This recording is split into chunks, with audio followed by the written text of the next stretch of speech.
What is up, guys? Welcome back to Biopilot Arms. Today, I actually have a video from another channel of mine called the Afterwork Podcast.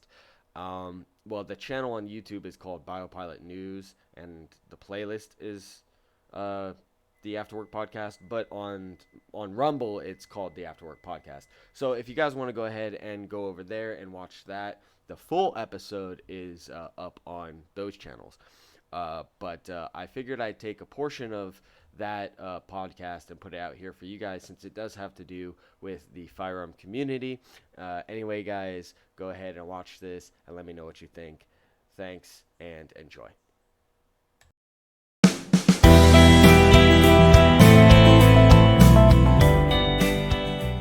CRS Firearms, a YouTuber, was convicted, along with one other man, for conspiring to transfer unregistered machine gun conversion devices disguised as pen holders. So, federal jury today found Christopher Justin Boyer Irvin and Matthew Raymond Hoover guilty of conspiring to transfer unregistered machine gun conversion devices that they referred to as auto key cards. So, basically, and I would show you guys the actual auto keycard thing, but based on the decision in this court case, me just showing you a picture of the auto keycard could land me in federal prison, because that's how ridiculous this shit is. So I'm not going to.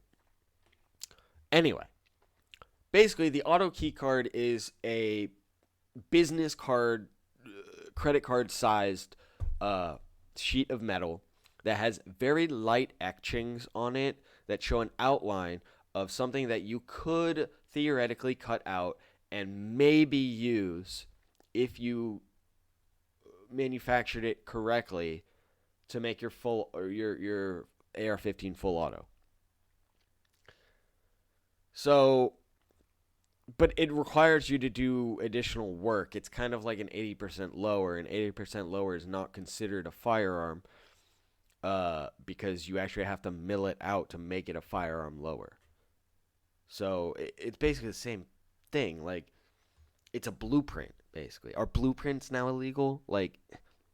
So Irvin was convicted of 7 counts of transferring unregistered machine gun conversion devices, 3 counts of possessing unregistered machine gun conversion devices, and 1 count of structuring cash transactions to avoid currency transaction reporting requirements. Hoover was also convicted on 4 counts of transferring unregistered machine gun conversion devices. Irvin faces a maximum penalty of 110 years in federal prison, and Hoover faces a maximum penalty of 45 years in prison.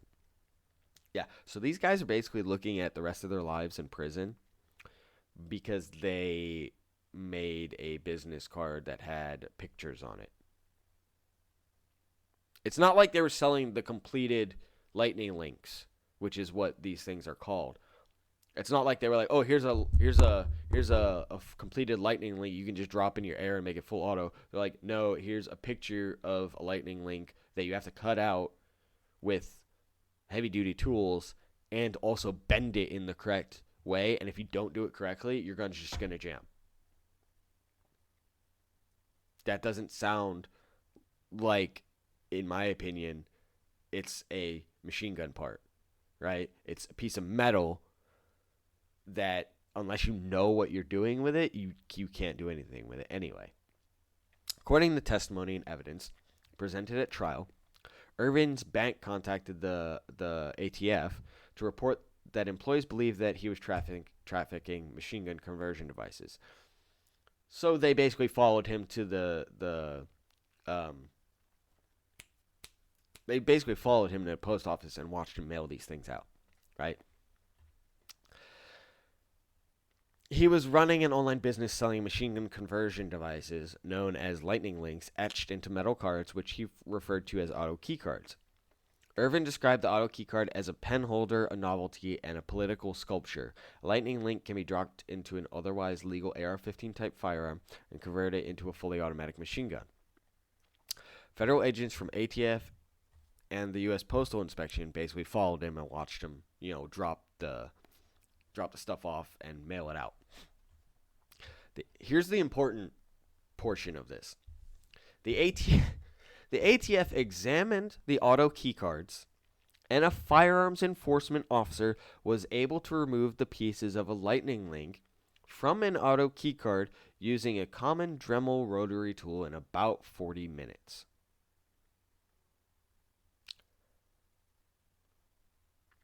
How many people do you know that have a Dremel rotary tool or even know what the fuck that is? I only know what that is because I work in a warehouse where we use them. But I don't actually know how to use it, right? So you're telling me that it's readily convertible because it takes almost an hour to cut this thing out using a tool that most people don't have or know how to use. That does not seem readily convertible. Readily convertible to me would be like if they made it to where it was like a punch-out card to where you could just grab the card, press it out with your thumb, and then bend it and drop it in. That's readily convertible. Having to have a tool that nobody really knows how to use aside from machinists to cut it out and it take almost an hour to do it and then be able to put it in that's, come on, really? When the firearms enforcement officer placed the two pieces of the lightning link into an AR-15 type firearm, it converted the semi-automatic firearm to be fully automatic. What they don't tell you here in this article is that they tried it more than once, and they only got one to work. So there's two pieces that you have to cut out of this thing and bend them a certain way, and then put them in, and they work together to complete it to make it full auto. But the thing is, if you fuck up one of these pieces, it doesn't work. And out of the couple dozen times they tried, they only got one to work, and because they got the one to work, they were like, yep, it works, it's a full auto. Wherein all the other ones basically made it a bolt action gun because it kept jamming. Does that sound like it's readily convertible? If it takes 40 minutes and a tool that not a lot of people actually know how to use to cut it out, then 90% of the time you cut it out and put it in the gun, it's just going to jam it instead of making it full auto. That does not sound readily convertible to me. Just saying. Now, that is for Irvin, right? He was selling these things. So even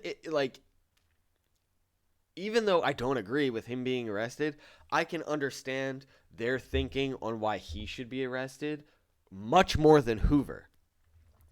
Hoover just ran a YouTube channel called CRS Firearms, which he advertised them because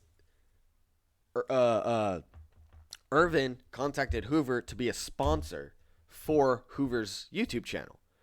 So are we supposed to be legally responsible for just advertising because I have a sponsorship and he's telling me what to say? Because most of the time when you get a sponsorship, the sponsors will go ahead and send you like a script or like like bullet points of stuff that you need to say in the sponsorship ad. So in his videos, Hoover stated laws only work if we follow them and encourages viewers to use discreet ordering by mail to purchase auto key cards.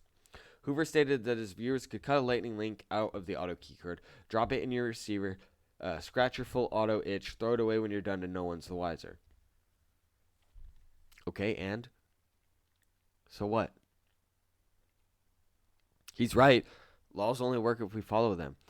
How many times has civil disobedience worked? Quite a few.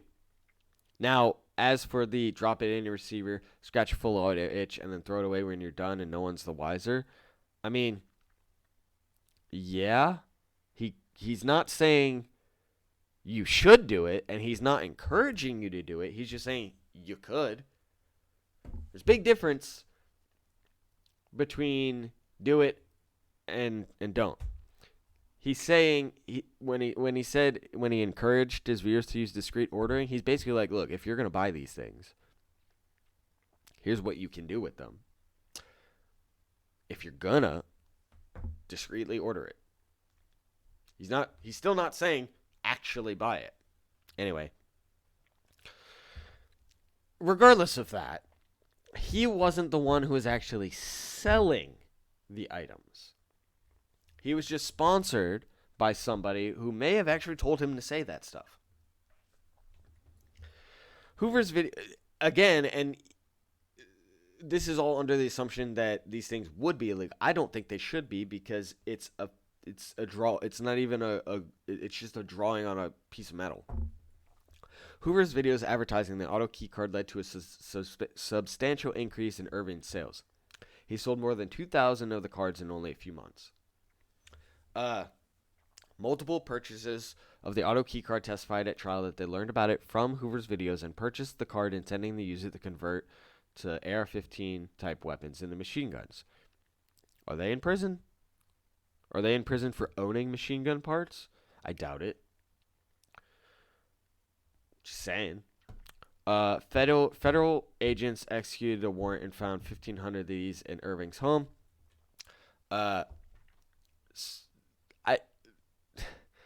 This is ridiculous.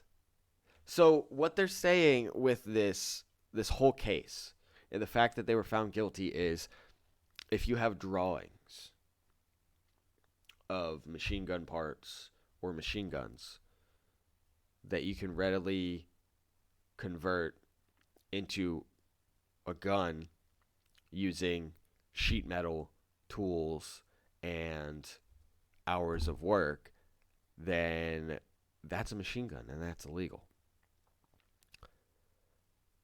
So basically, if you have a blueprint of any machine gun, whether it's in a book or on your computer, you're a felon, because you're not allowed to have drawings.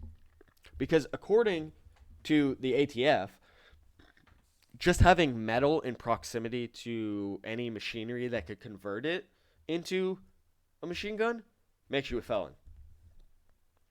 Because I see no difference between a sheet metal that has the etching on it for you to cut out and you actually having a piece of sheet metal and a blueprint right next to it. It's the same thing. One is a already cut stencil that you still have to cut out, and one is a blueprint, and then you just draw the stencil on the metal and cut it out. So blueprints are now illegal. Blueprints. So if any of you guys have those tear down posters of, like, say, like an MG42 or something, you know, like those big poster blow ups where it shows like each of the little parts and the blueprint, like takedown of a machine gun or something, and you have it like hanging up in your gun room or whatever. Well, that's illegal, and you could go to prison for that, according to this decision. So I'm hoping that they go ahead and they appeal this decision and roll it back, because that's ridiculous in my opinion. There's no reason why these guys should be in prison. Apparently, also, he asked the ATF beforehand if selling this was okay. And then, just like the pistol brace rule and the bump stocks, they just turned around and was like, oh yeah, never mind, it's illegal, you're going to prison. So, yeah. The ATF is ridiculous. They change their minds on things that are legal all the time and try to make laws that aren't laws. The definition of a machine gun is not met by this product. So, I don't know, man. We really need to pay attention to decisions like this and fight back against it, because this guy needs help fighting this. I believe he's scheduled to be sentenced next month or something, but I'm hoping that his appeal goes through. It's a terrible decision, and I hope he appeals it, and I hope he gets let out of prison, because this is a miscarriage of justice. I I just hopefully the decision of bump stocks will influence the decision on pistol braces, and hopefully both of those decisions will influence this particular case as well. And hopefully he's out of jail in less than a year. But who knows how long he'll be in there based on this terrible decision. But, again, with that, guys, that's the end of today's episode. Again, drop a comment down below. Let me know, what you think about some of this stuff. Let me know what you think about the whole Crowder thing. Do you think that he's abusive, or do you think that I explained away a majority of the concerns? What do you what do you think about some guy's house getting raided for freaking Magic the Gathering cards, and then this guy getting arrested for something that's just like a piece of metal? Like, we're living in a ridiculous world right now. If you guys like that video and you like freedom as much as I do, go ahead, like and subscribe, drop a comment down below, and go ahead and head over to rumble.com and subscribe to me there. That would greatly, greatly help me out, especially if, YouTube gets taken down for whatever reason. I wonder what that reason could be. They don't like guns. But that way, you, the viewer, will still be able to watch me and all of my patriotic glory, should anything happen to my YouTube channel, because Rumble values free speech. Anyway, guys, as always, thank you for watching, and I will see you next time.